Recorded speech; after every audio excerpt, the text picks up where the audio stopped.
Welcome to Trails of Enchantment, where we travel and discover the diverse cultures and nature of the borderland region, where we share the stories of the places, the art, and the people that make up this beautiful land. We're here to preserve and celebrate the uniqueness of the past, share a taste of the present community, and engulf the bright future that awaits. Let's start on the trail. Trails of Enchantment. Nichols Ranch and Orchards is owned and operated by husband and wife Bob and Sue Nichols. Their beautiful ranch hosts Nichols Ranch Cherry Festival every Father's Day weekend in La Luz, New Mexico. Families and friends get to enjoy food trucks, music, activities, the beautiful views, and of course, the delicious cherries.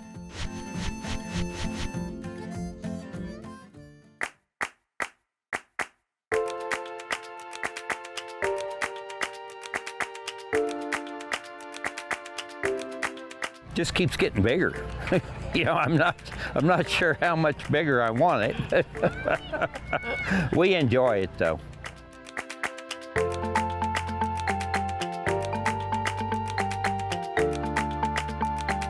It makes memories, family memories. You know, their parents brought them back in the day, and the kids just keep it up.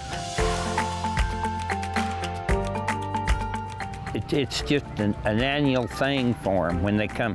A lot of them out of Texas, when they come to spend their vacation in Ruidoso or Cloudcroft, this is one of the things they want to do.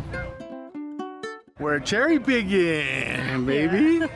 So we came out here from Roswell for my birthday, and we came to do our first time cherry picking. It's our second year. We were here last year. It was a lot of fun last year, and we decided to come back again.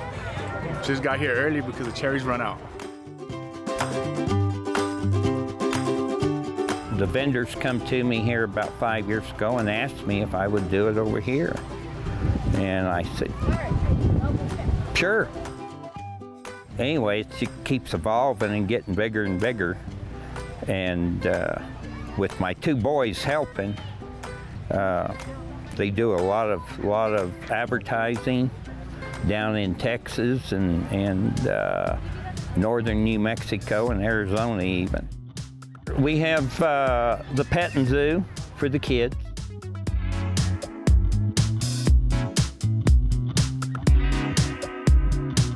And I think there's a carnival truck down there for the kids. There's 120 vendors for jewelry, ceramics, a lot of different things like that. There's about 120 vendors this year.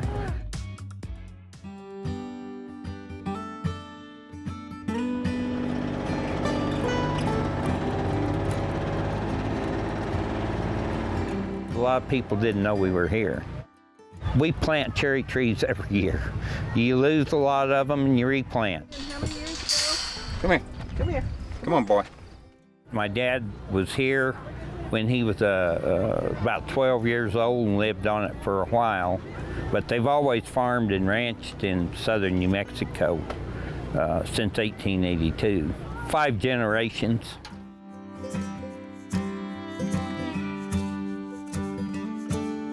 I grew up here doing it. My boys went off to college and got law degrees. And my mom and dad did it, and my granddad did it back in the early days. A certain elevation across these mountains that you can really raise cherries and do good, and the trees will do good. If you leave them on the tree long enough, they're a pretty good cherry.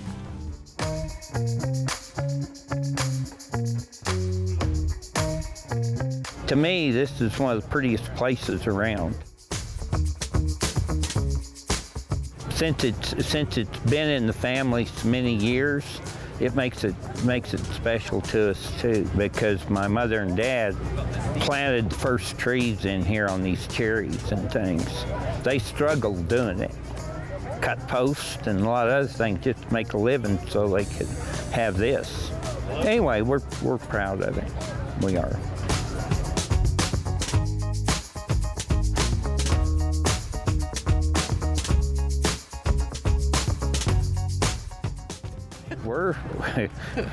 We've always been proud of it. Even before we did the festivals, we weren't real well known. We're the best kept secret. We just stood up here. We're out of the way so far that a lot of people didn't know we were here. But that makes us special too. Oh. Mine's just of when we were younger. We just don't move as fast. It brings back memories of running around when everything still worked.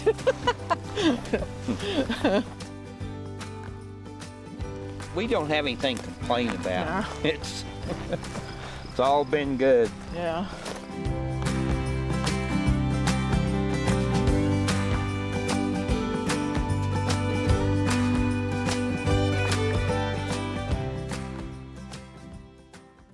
Did you know that New Mexico is actually the oldest wine-growing state in North America? In fact, growing grapes in this region can date back to 400 years. The Rio Grande Winery is home to New Mexico State Winemaker of the Year, where they grow and ferment the grapes right here in the Mesilla Valley. It's wine o'clock somewhere.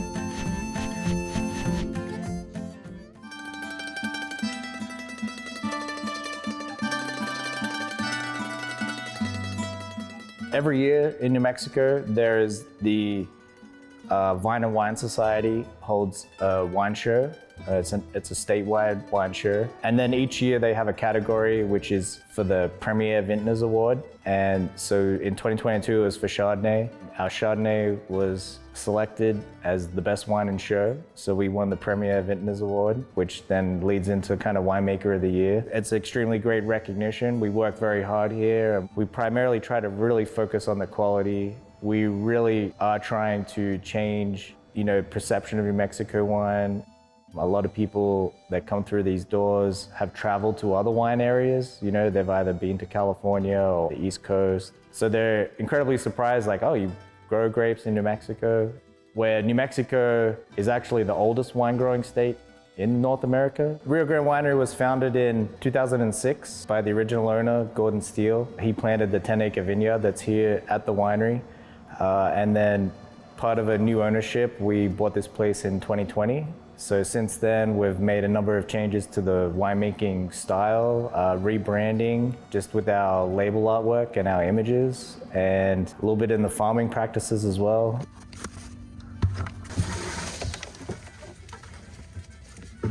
If you ask anybody what wine from this area was like 15, 20 years ago, it didn't have exactly the best reputation, but definitely in the last 5 to 10 years, that is like getting way, way better because there's a number of new winemakers in this area all over New Mexico. So the quality is rapidly improving. We're here in the Mesilla Valley, so just outside of Las Cruces. This area is very unique. The soil here is very fertile. We're right by the Rio Grande River. You may not notice it too much, but there's an extremely long history in this area of farming. It's almost 400 years for grapes, but it's much longer for a number of other crops in this area and people in general. We do get a unique little microclimate here because we are at elevation. So it's been extremely hot, and then the vines, people think that the heat is great for vines, which it is. But when it gets too hot, the vines actually shut down. They go into a preservation type mode, and they do shut down during the extreme heat of the day. So it does delay that ripening period a little bit. And then unfortunately too, the other thing is when it gets extremely hot, we do lose acid from the grapes. And it's primarily more from a microbial standpoint, along with a tiny bit of your taste and flavor. So we do need a little bit of acid in wine to help keep it stable in the bottle. It's been a little bit of a challenging kind of run. Combined with just a number of other factors, we handpick all of our grapes, so finding labor has been a little bit of a challenge. We actually found a great crew this year, and they're doing an awesome job. This year, I'm not sure what's going on in the world climate, but it's been a crazy bird year. So we've had a lot of bird pressure this year from a very, very early on. The birds do migrate through this area, so there's kind of a season, but they started really early. We use netting to kind of mitigate the birds. We do no additives or back sweetening. Everything is 100% natural in that it comes from the grapes that we actually grow. We pick our grapes as early as possible in the morning, really allowing just the natural flavors of the grapes to come through. For red fermentation, we ferment on the skins. So this process is punch downs. So we do this once or twice a day. Red grapes, the juice inside a red grape is actually clear. So fermenting with the skins allows us to extract the color. So that's kind of where the color from red grapes comes from. Number one, we're like mixing the skins into the wine. We're introducing a little bit of oxygen for the yeast. So you can see the bubbles, like the fermentation. The process for the red wines, we then age everything in oak barrels and just allowing the naturalness of the wine to come through. We let it settle and then we put it into barrels, and that's where we age all the wine from anywhere from 10 months to 10 to 18 months. We try to get those in bottle in the fall, ready for holiday season. My role is really taking those grapes that we work very hard to grow all year into the winery and then really not to mess it up. We gotta and then it pays off when we get to the end. We have a great team here. We have a great vineyard crew. We have a great hospitality crew for the tasting room experience. And so it's just a great recognition for all the hard work that everybody puts in.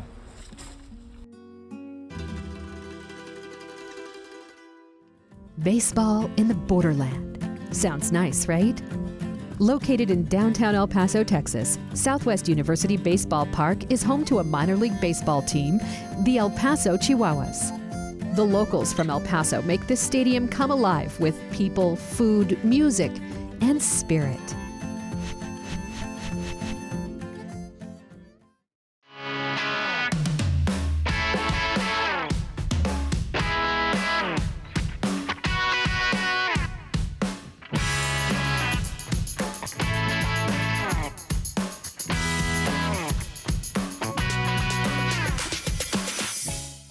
What I think is so special here is that the Chihuahuas are a really big deal here.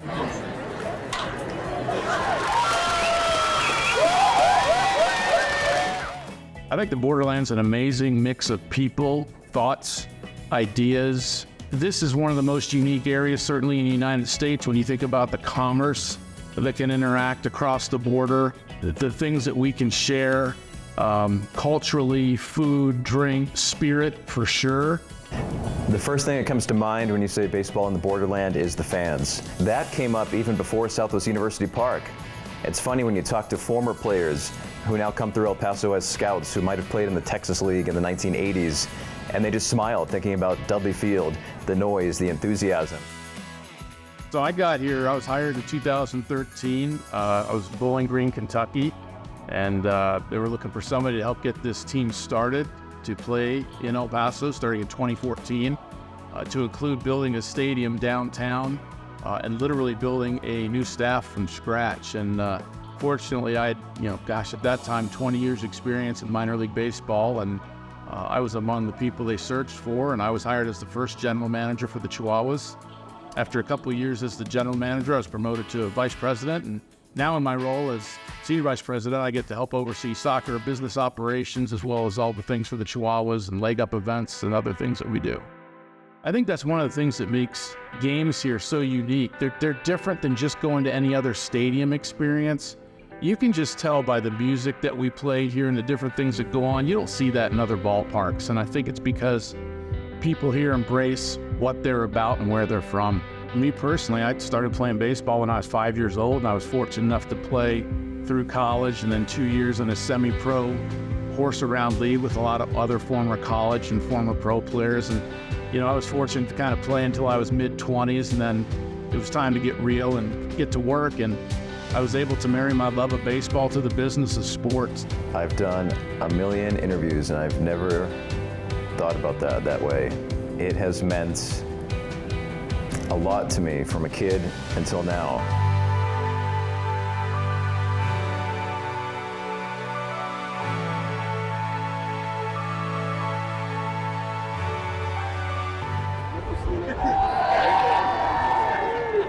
Baseball here in the borderland, people are knowledgeable. They know this game. There are points in a game where fans stand up and clap because they realize something has occurred on field where other fans generally just don't grab that.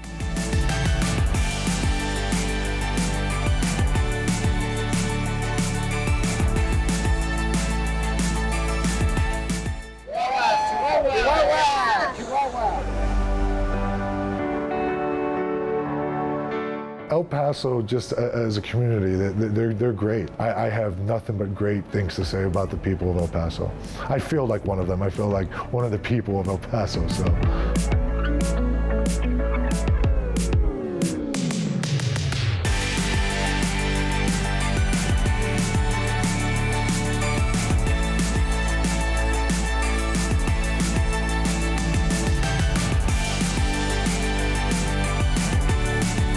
Baseball is a game of up and downs, and we win a lot, we lose a lot, we win big, we lose big. So it's a roller coaster of emotions and mental battles that you go with yourself, and to know that you have a good group of clubhouse guys to be there, and a good community and fan base in the El Paso and El Chuco, as they say, right? It's special. I think El Paso is known for its passionate fans. I remember the first ever game here, April 28th, 2014. All of a sudden the fans began chanting, "We want a hit." And I'm looking around and there's no video board that's cueing them to say this. They're not reacting to any kind of digital sign that's saying "we want a hit." They just did it. I think one thing we always try to be mindful of is whatever we did last year is not always going to be good for next year. What can we do continually in the off season to reinvent ourselves? We challenge ourselves to figure out what can we do to put our best foot forward next year, to make it more fun, to make it different, to embrace new things that may be going on. We're always up for the challenge of trying to create something new and to make sure that experience when you walk in on a game day is still as fresh and as fun as it was the first time you did it. I want to give thanks to the community. It's truly special to be able to come here and play here and to be at Chihuahua. For as long as I live, I will always hold this place, close to my heart, and I'm grateful beyond belief. I know those players are grateful beyond belief. I know I speak for all of us when we say we're truly grateful for this great city and how they show out in this park every single night. It's a blessing. This is my 29th year doing this, and I don't ever feel like I wake up and go, "Oh, I got to go to work today." I kind of wake up and go, "Man, I get to go to the ballpark today." And the business we create around the ballpark should be fun. If we're not having fun, how can we expect our guests to have fun? We have 75 home games. Our challenge is how do we get better again tomorrow? How do we not put the same thing out tomorrow that we put out today? Part of embracing the Chihuahuas was really living this brand to the fullest extent. If we're going to be named after a little fun cartoon dog, we better do it all the way.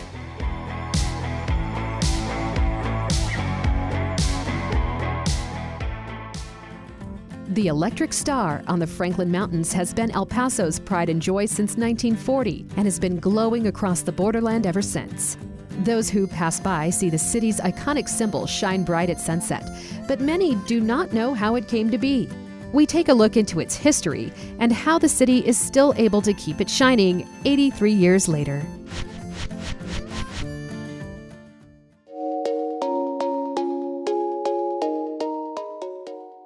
The star represents home.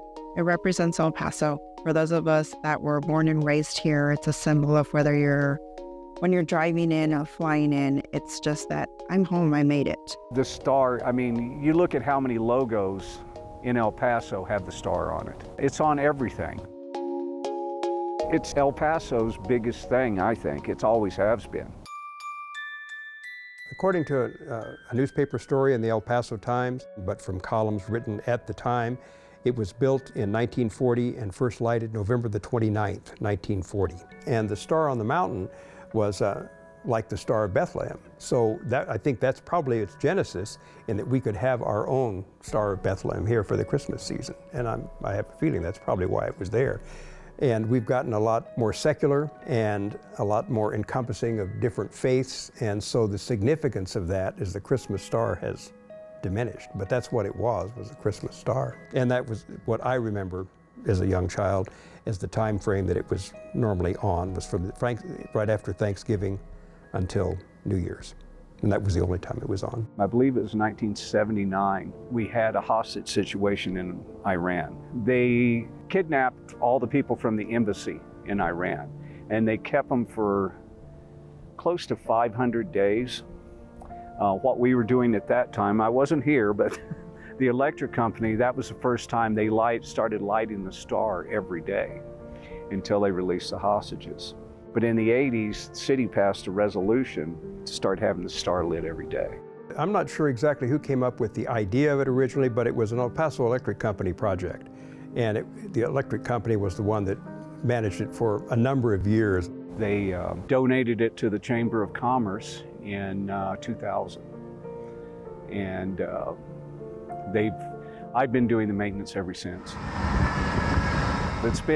It's been different sizes. It's about 459 feet tall, football field and a half, pretty large size structure. We've got about 460 bulbs going right now. We changed these out about 3 years ago. We went to LEDs. We had fluorescent before that. Before that we had incandescent bulbs, so it's kind of been changing. Eventually we will have something else in here. Technology keeps changing. If you get up close to it, you can't tell it's a star if you're up there. And it's a squashed star shape. It's not symmetrical. It sits at about a 30-degree angle on the mountain. And it's that way so that when you see it from a distance, it looks like a star. When you're down the city, you'll notice that there's areas that are brighter than other of the star. All the stringers are at different heights with the bulbs on them. It's different terrain. Sometimes you have dirt, sometimes you have big rock, but when it reflects off that, it makes it a lot brighter. If you notice they're hanging down instead of pointing up, that's so that they get the reflection off the rocks and off the mountain itself. And when you put this many together, you've got a lot of wattage going on. You know, you can light the city up. So the star is on every single day. We do not have a day where it's down unless there's maintenance or repairs to it.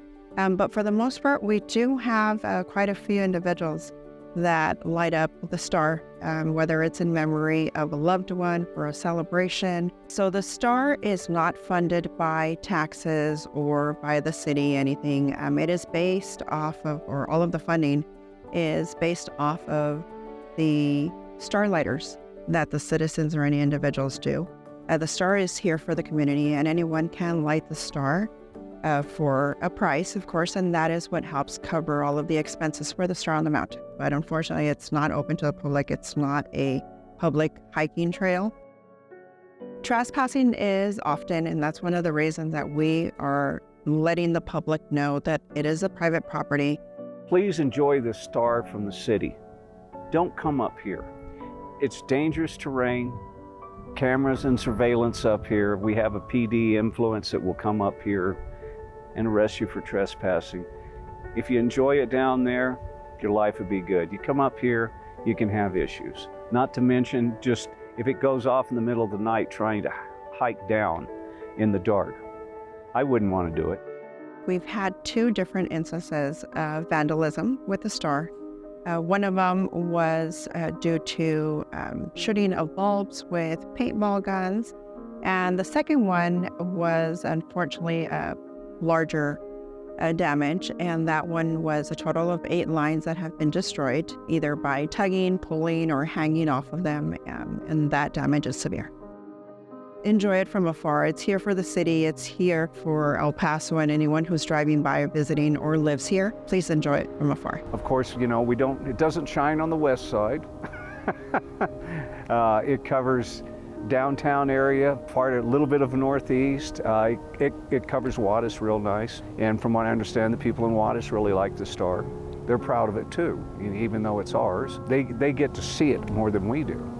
They are not special light bulbs. They're basically, they're equivalent to a 100-watt LED is what they are. These really aren't made for outside use, they're made for inside use. We don't get enough rain here that it makes a big difference.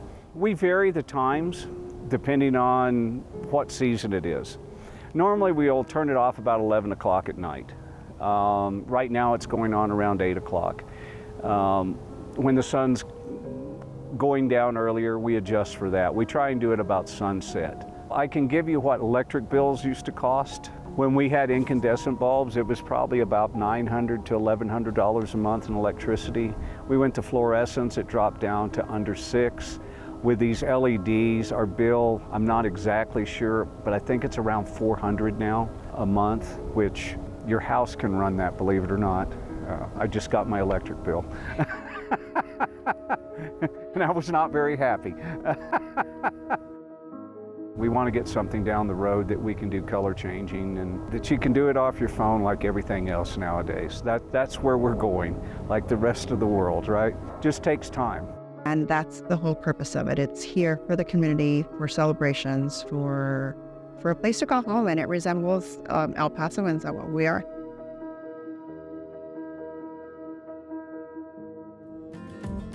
Thanks for joining us on Trails of Enchantment. We'll see you on our next trail adventure.